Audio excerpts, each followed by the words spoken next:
Hey everyone, it's Karishkar here, and I want to show you a game that I have played yesterday.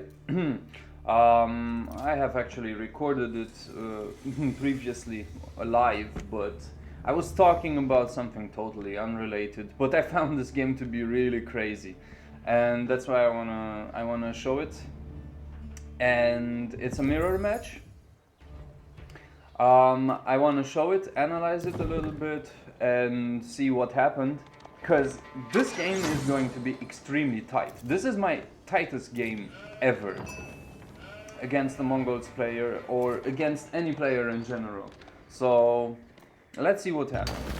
Okay, let's also check the map because I also want to see what happened on his perspective. So also I want to see what sheep he got because when I went to this corner I was frustrated because I didn't get any kind of sheep, and I want to see why. I want to check the map and see how the sheep spawn. Okay, like this. So yeah, my spawn is pretty okay. The gur is a little bit far, to be honest, but the gold is good because it's safe. So yeah, his spawn, the same issue. The uvu is very far. I don't know what he just did, but yeah, he cut one tree. Okay.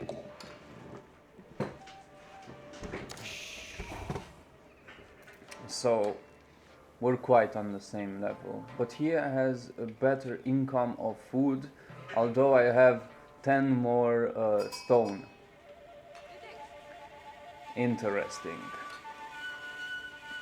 But I think this is related to the build order, if I'm not mistaken. So when I recorded this, I was talking on unrelated stuff regarding the market, the trade, which I have or am going to post another video for pretty soon. But I'm not going to post it because I'm talking about stuff that is not happening in the video, and I think this game is to be enjoyed the way it's happening. So I'm just gonna fast forward a little bit because it's not so interesting. I'm gonna check out his build order as well. How do I check the number? Aha. Okay, so he collected 150 wood, but he didn't build a stable or a barracks, it seems, which is okay, because he went Keshik as soon as he aged up. So he's aging up with 7 on Deerstone, 6. Building one here, and now this is the first thing that's happening.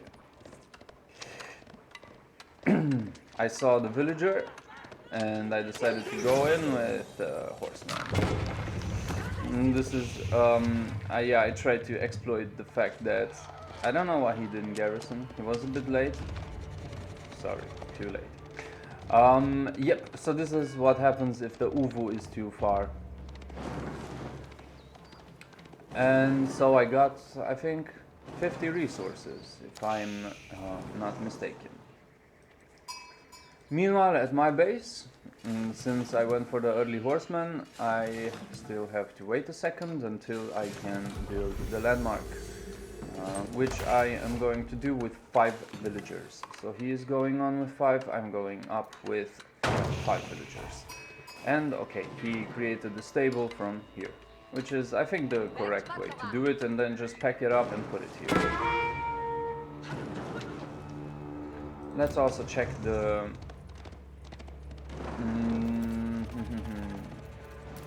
the line of sight. I have not scouted this area, although I should have done that, but he has already scouted it, so I didn't bother. I knew that he had scouted. Man, we both have such ugly scouting patterns. It's,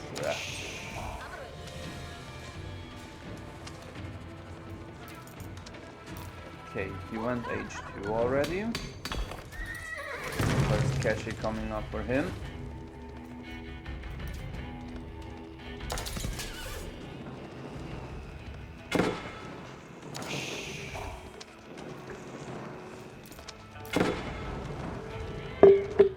when I saw it, I decided, okay, it was time to run. Because the horseman cannot do anything against Keshik, so it's better to just make a run for it. Okay, I aged up, just like usual. I go with 5 on gold, 6 on wood, and the rest will go to food for now.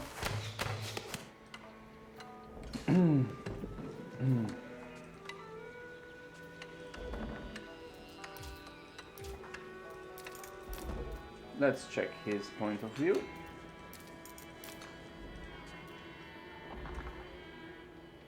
He has quite a lot of food. He can make 2 runs of Keshik, yeah. Although in his situation, I think the problem is the fact that he has so many on wood and not enough on gold, because he's also not going for trade, it seems. I think he is just going purely Keshik at this point of the game. Okay, interesting. So he's going for the pasture. Alright. Now, we both shot the arrows at the same time.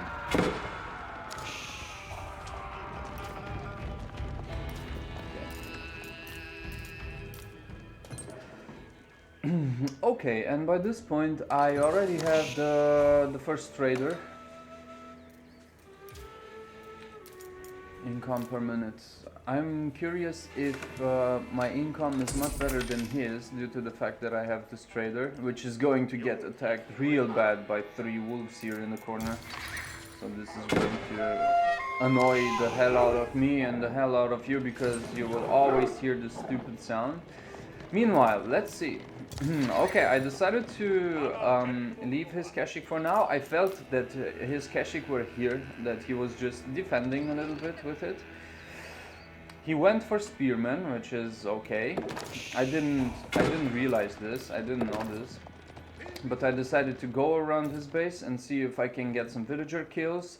Meanwhile, I felt quite safe at my base because I had some reinforcements coming here to defend this place. So I decided to go for deer as well, because it was in such a nice spot, the marketplace, near the deer, near the gold, and then 1 tower here, 1 tower here will defend this trading post to the market so nicely. But at this point, having 170 wood, it could have been an idea to get the blacksmith as well. Nice. Getting a villager kill is always very good. Okay, so this is when I decided to run. To just harass him, but he found me in the corner, so he cornered me a little bit here.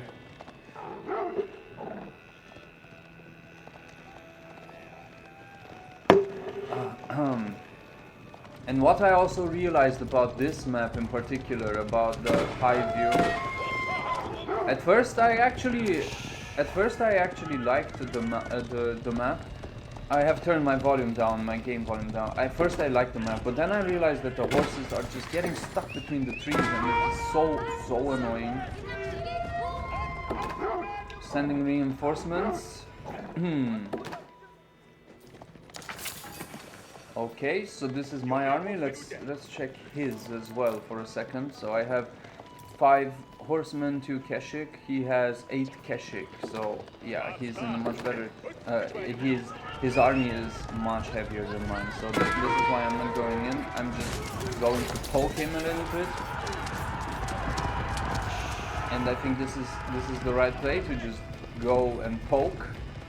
Pokey with the charge, because the charge damage is also really good. So if you manage to get the charge damage, that's pretty awesome. Meanwhile, let's check the cinematic view and see what's happening.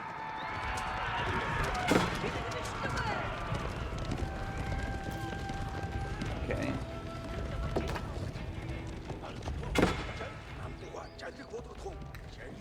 5 Mangudai as well. And when I realized that he was going for spears, that's when I was grateful that I did the Mangudai. But I have to admit that he was doing pretty well with his army. And this is what I'm talking about, the getting stuck in the trees. It feels like the speed is a bit slower when they do this, when they run through these bushes.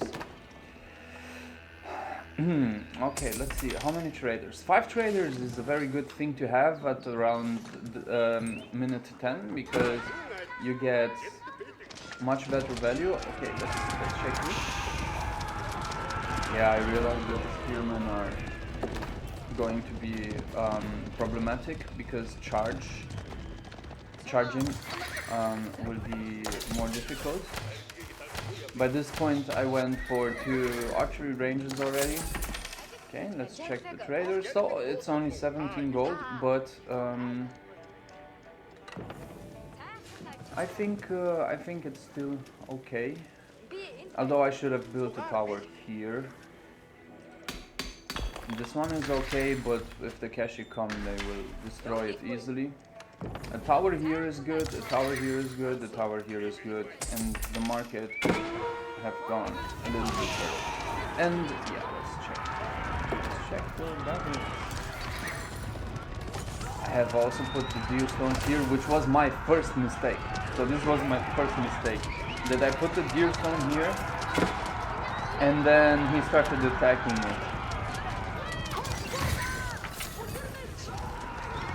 So he wasn't going to engage my army, but he decided to go for my base.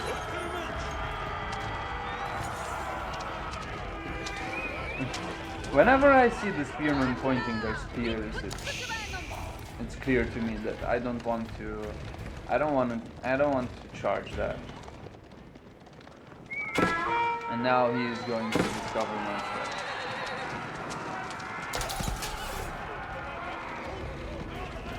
And this is like the first thing that happened that kind of made me feel that, okay, I'm going to lose this game. Because he's going to destroy my Ubu, he's going to destroy my trade route, he's going to destroy this table, this archery range, so I'm in a very tight spot. What I can do, what I decided to do here is to just kill off some reinforcements, get some spearmen, but I couldn't micro my army well enough.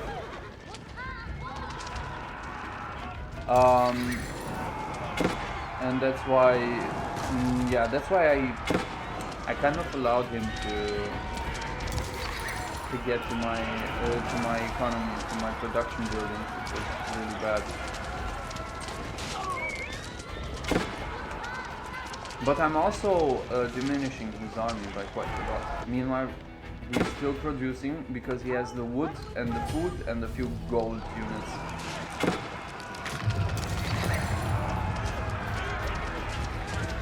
Yeah, still he's causing a lot of damage, but my trade route still has 1-2 traders. That's okay, I guess. Which means I'm behind with the gold income, but still I have enough gold, so that was going for me. Okay. I'm not in a bad spot right now. And I decided while I still can, I'm going to create more units.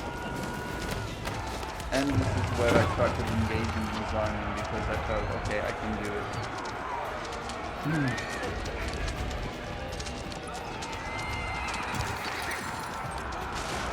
And the Mangudai are doing some nice damage, so they're just chasing, and I think it's super annoying to play against this.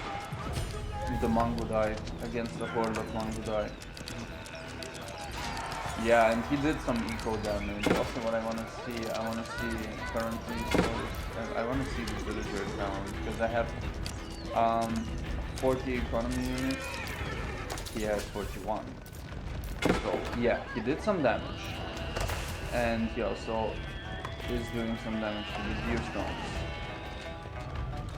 By this point I realized I actually have to get back into the game somehow. So I idled my army a little bit, although I could have attacked this one. Going for another archery range, going for another stable.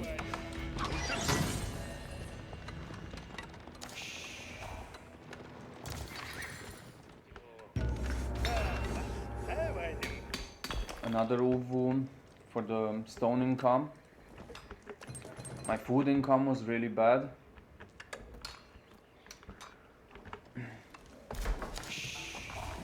Although I had these guys here on the berries, other food villagers, no other food villagers, and I decided to go for this resource. And by this point I could have taken the trade route, created a few more traders and maybe moved it here with 2-3 towers. And at the same time I was just going around his base because I knew about this woodcutting project of his. So I decided to go for the camp and get some villagers. And yeah, I had the feeling that his army was here. So let's see the villager count. 46 for me, 40 for him. So this one killed a lot of his villagers, honestly. 39. So I managed to get the villager count back. So his army is pretty scary, but I figured out that him not having trade or anything else means that I'm going to have a better eco than his. So I was okay with losing a few units. I was okay with going in with a smaller army because I knew I could catch up with him. My point was only to attack a few villagers. I didn't see any point in keeping the harassment. Meanwhile, creating units, I'm getting this third trade, which is awesome. Okay, and I think this is where I'm going to lose a few units, quite a few units, because I tried to combine my cavalry units somehow. I'm not very sure what I did there, but what I did was definitely wrong. I lost like 1, 2, 3, 4, 5, 6 horse units, which was pretty bad. 16 Mangudai, 8 Peshek. Mangudai proved to be very useful against the spearmen once they got in range. But I think his mistake, let's not say mistake, because he actually did a very good job at doing this. But I think his play was to attack my deer stones. I don't know exactly why he did this. I think he was planning on going for a win, because he knew he had the melee power with the torch damage to do this. And at the same time I was sitting on quite a few resources, but I didn't invest them properly. Also, my villagers didn't build the gur, which was bad.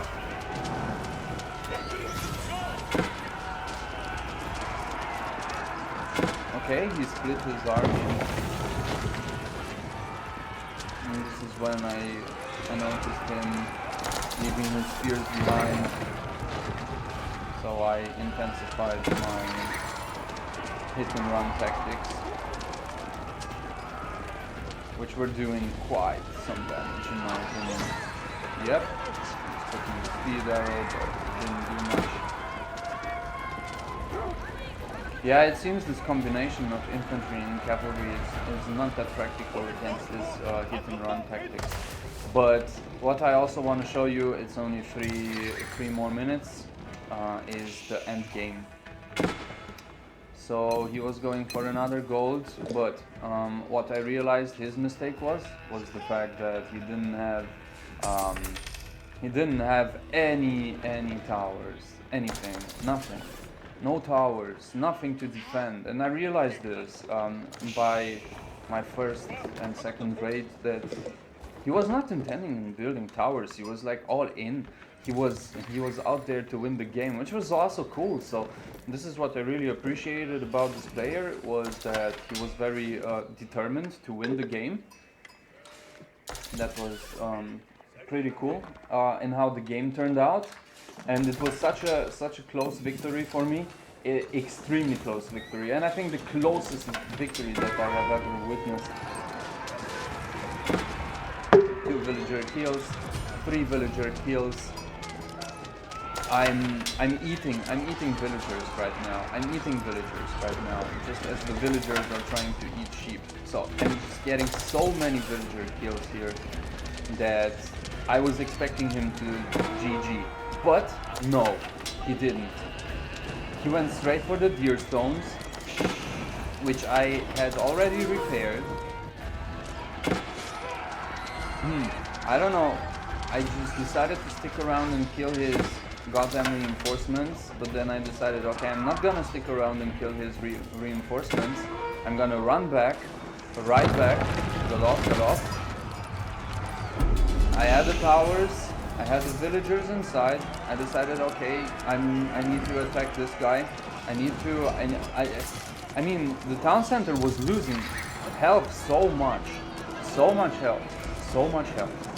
And then, okay, I was like, okay, the army is back. It was such a relief. The relief force came. It was attacking, but the town center was dropping. The town center was dropping in health, like really fast. And his army was also like getting smaller and smaller. But my town center was at 200, nearly 200. I was so lucky with the villagers that they managed to repair it in time, and then that was the GG. And yeah, this match was pretty awesome. It was so close. I was sighing in peace. All right, so yeah, this was one of the most awesome Mongol mirror matches that I had. Thanks for tuning in, and see you in the next one.